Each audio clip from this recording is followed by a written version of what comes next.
Okay, Peggy, from reading your artist statement, I understand that you started in Illustrator and brought this into Photoshop where you were able to make it look more painty. And for a moment, for some reason, I thought you were interested in a stained glass look, but now I see, that your direction all along was to go for something that looked like a painted rose, and you've achieved that. Hi, Brett. I was interested to read about your method and how you like to just use the touchpad on your laptop. I'm like that too. Um, I think that this is a successful design. I'm wondering though about ideas to do with, say, saturation, desaturated colors looking farther away. Are these intended to be baby butterflies or far away butterflies? I'm speaking of the small ones. So I'm just wondering whether, the illusion of depth might have been something to play with here. Even overlapping of butterflies could be an idea. It's sort of a swarm of butterflies, isn't it? Hi, Pam. Looking at all these, I'm referring to the week 5 assignment 3 work and also to earlier drafts in assignment 1 week 6. And you've really pushed this. This has changed a great deal. And you've added a lot to it. I remember early in week 5 you're dissatisfied with your designs and overhauled the thumbnails there, for the black and white version. But look how far you've come.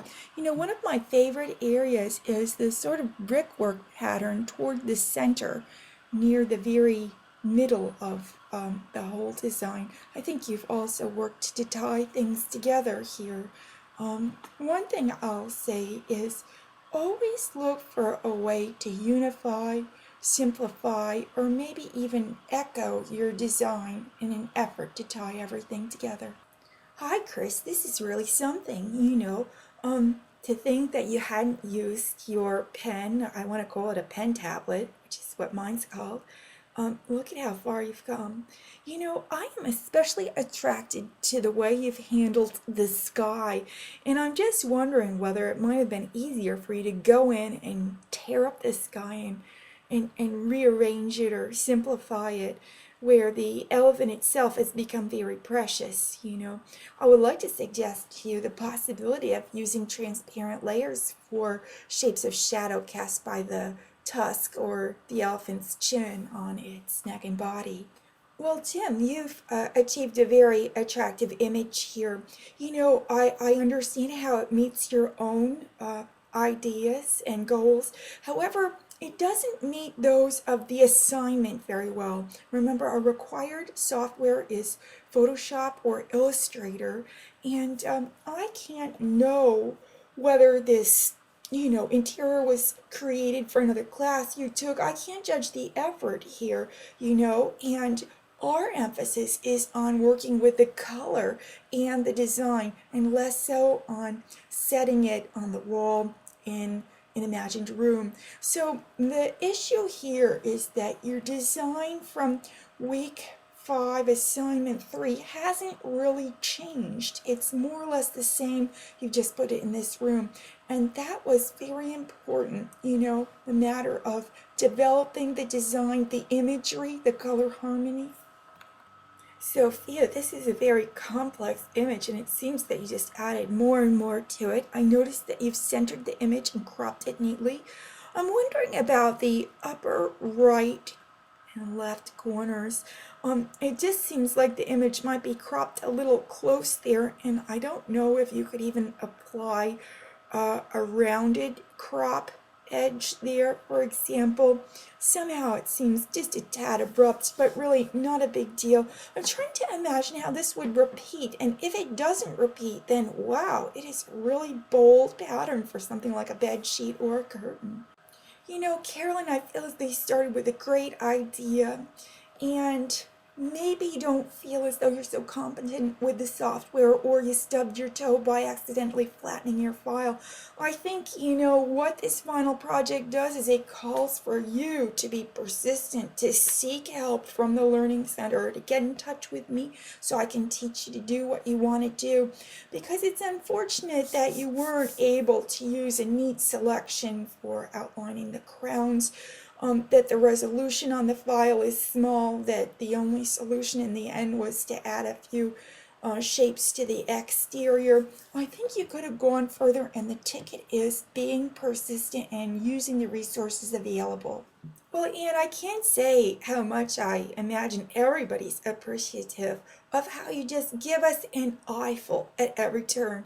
You know, when we got a load of what you were doing in assignment 3 in week 5, it was an eye opener. It was kind of crazy and almost out of control. But look at what you've done here. Once more, you've given us more than we would have imagined that we'd get, and the effect is marvelous. It's sensational. Now, the only little shortcoming I see here is I wish that color wheel and title had been in a margin to the side.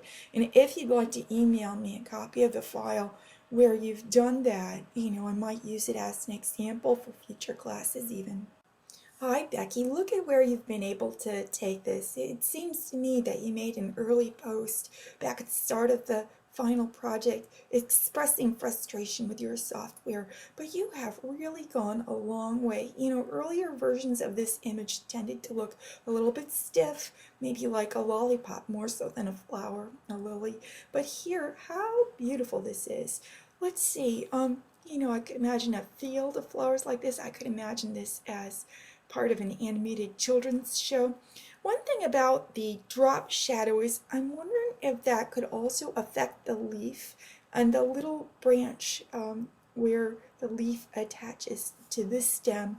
And like I was saying to Anne, and I probably should have said to Peggy too, it would be nice if your harmony, title, and color wheel were in a margin. Well, hi, Vanessa. I feel that we um, appreciate how much attention you lavished on this work and how you've made it really special.